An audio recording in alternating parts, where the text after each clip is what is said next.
Postman Pat, Postman Pat, Postman Pat, and his black and white cat. Early in the morning, just as day is dawning, he picks up all the post bags in his van. Postman Pat, Postman Pat, Postman Pat, and his black and white cat. All the birds are singing, and the day is just beginning. Pat feels he's a really happy man. Everybody knows his bright red van. All his friends will smile as he waves to greet them. Maybe you can never be sure there'll be knock, ring, letters through your door. Postman Pat, Postman Pat, Postman Pat, and his black and white cat. All the birds are singing, and the day is just beginning. Pat feels he's a really happy man. Pat feels he's a really happy man. Pat feels he's a really happy man. Boom, boom, boom, boom, boom, boom. What a lovely day, said Pat to Jess as they drove along the valley on a fine sunny morning.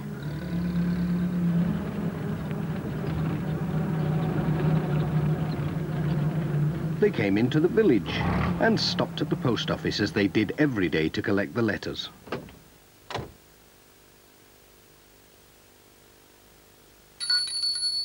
Good morning, Pat called. Morning, Pat, said Mrs. Goggins. Looks like a busy day for you, lots of letters and parcels. Well, at least it's a nice day for it. That's odd, said Mrs. Goggins. Most of the post seems to be for Katie and Tom Pottage. Ah, but of course it's their birthday. Oh, so it is, said Pat. Won't they be excited when they see all these parcels? They are lucky. I remember when I was their age, waiting for the post. Hey, I'd better be on my way. They'll be looking out for me. Well, I'll be off. Goodbye. Boom, boom, boom, boom, boom, boom.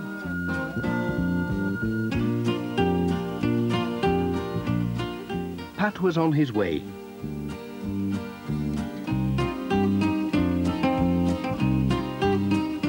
Before going to the Pottages, he had to call at the village school.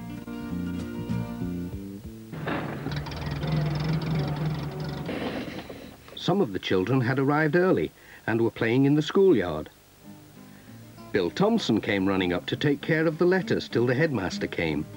He always did that because he was the oldest. Oh dear! Right in a puddle.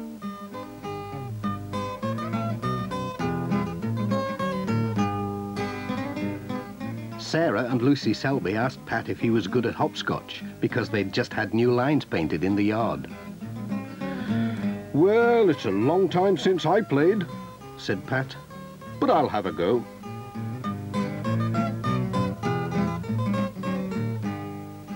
Let's see now. He was quite good at it. Whoops! Pat was enjoying the hopscotch so much he almost forgot the time. Hey, I'll have to be going.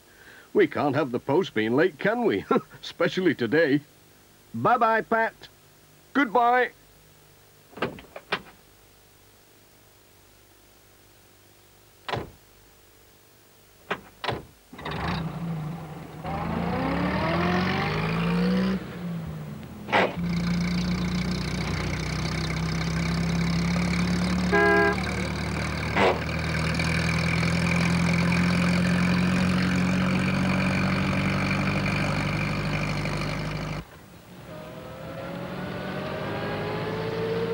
Pat turned in at Greendale Farm. Katie and Tom saw him coming and ran to meet him. They were so excited they couldn't wait to see what Pat had brought them. They're twins, you see, so it was a double birthday. Pat wished them a happy birthday, then took a letter to their mother.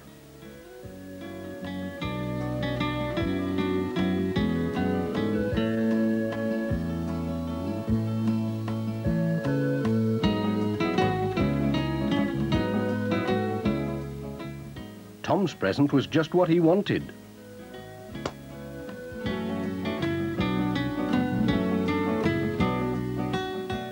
But Katy didn't seem very pleased with hers. "What's up with Katy?" asked Pat. She's wrong side out today," said Mrs. Pottage. "She's lost Sarah Ann."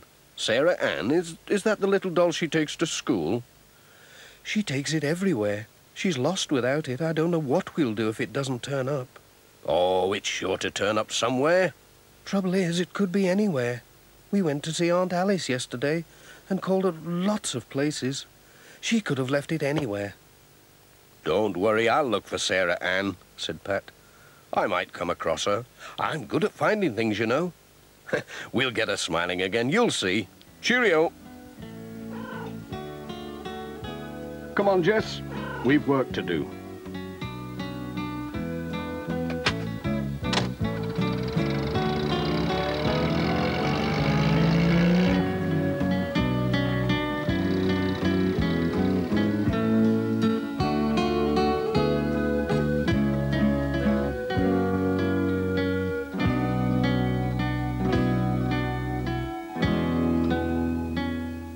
The next stop was the church.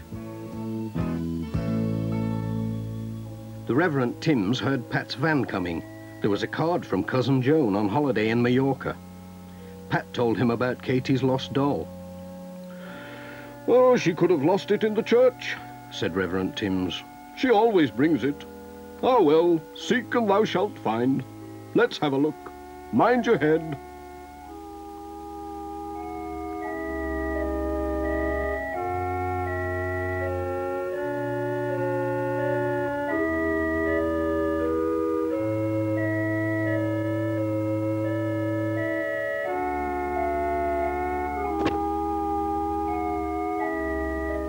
"Found anything?"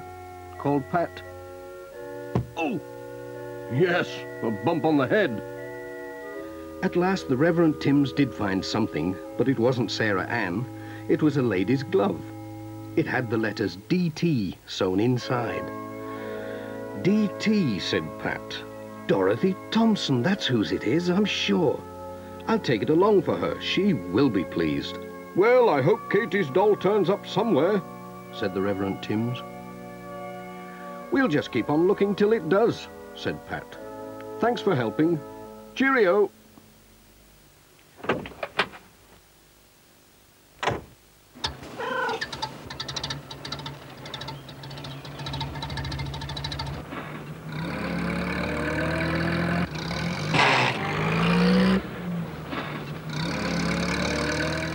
When Pat and Jess arrived at Thompson Ground, Mrs. Thompson was out with a basket, collecting the eggs.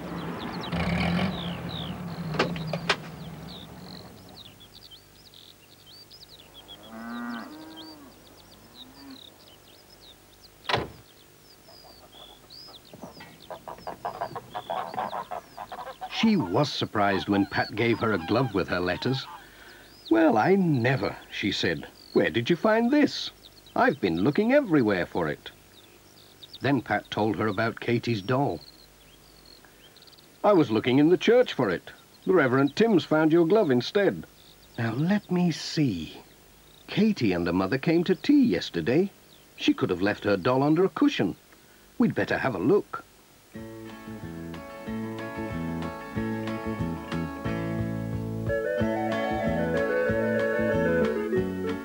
They searched everywhere. Mrs. Thompson found something, but it wasn't a doll. It was a penknife. "Hey, that looks like Ted Glenn's knife." "Goodness knows when he left it here," said Mrs. Thompson. "Would you take it along for him? He will be pleased to have it back." "Yes, I'll take it."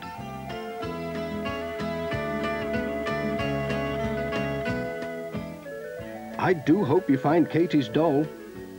We'll keep looking. See you tomorrow. Cheerio." "Bye-bye, Pat."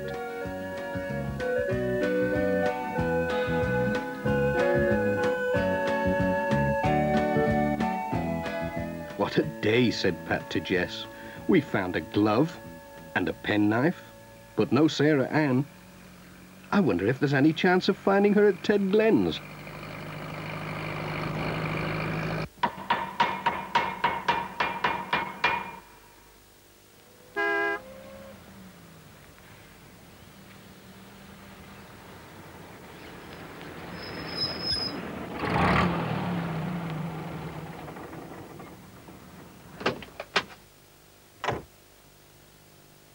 Ted Glen was delighted to see his knife. He couldn't guess where Pat had found it. When Pat told him about Katie's lost doll, Ted said, "Hey, she was here yesterday with her mother. They brought a lamp to repair." So they went to look in Ted's workshop.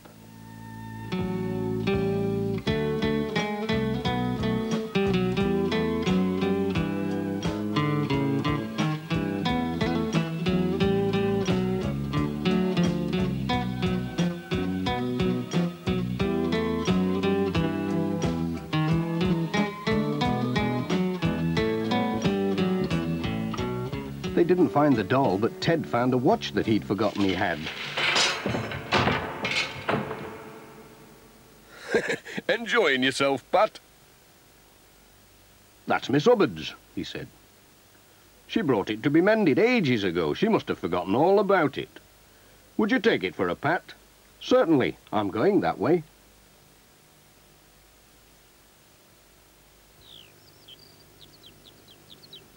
"I hope you find the lassie's doll," said Ted. "So do I," said Pat. "I seem to be able to find everything else. Bye, Ted." "So long, then."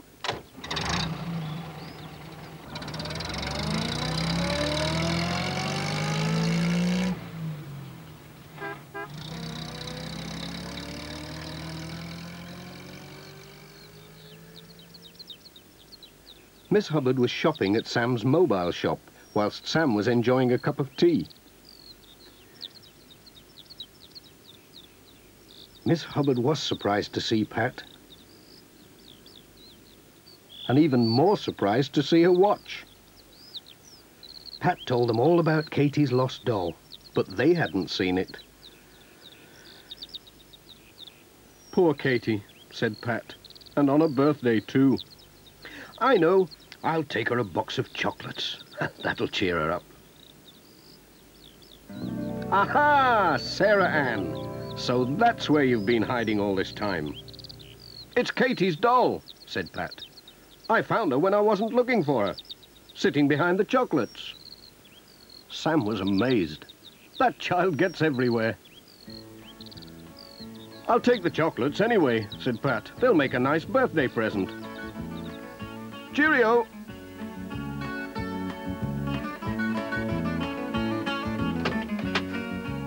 "Here she is, Jess. Keep an eye on her."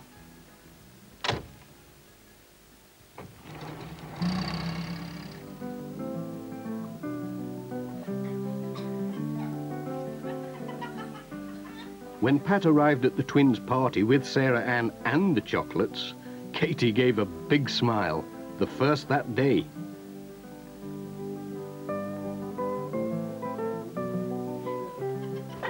Jess joined in the party, and Pat had a piece of cake.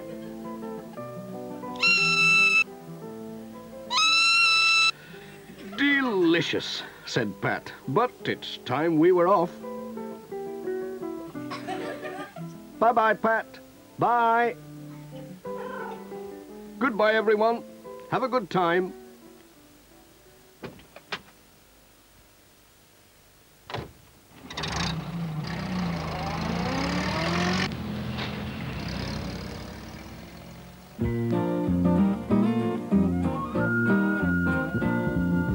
Postman Pat, Postman Pat, Postman Pat and his black and white cat. Bum bum bum bum bum bum, dum dum diddly dum bum bum, bum bum bum.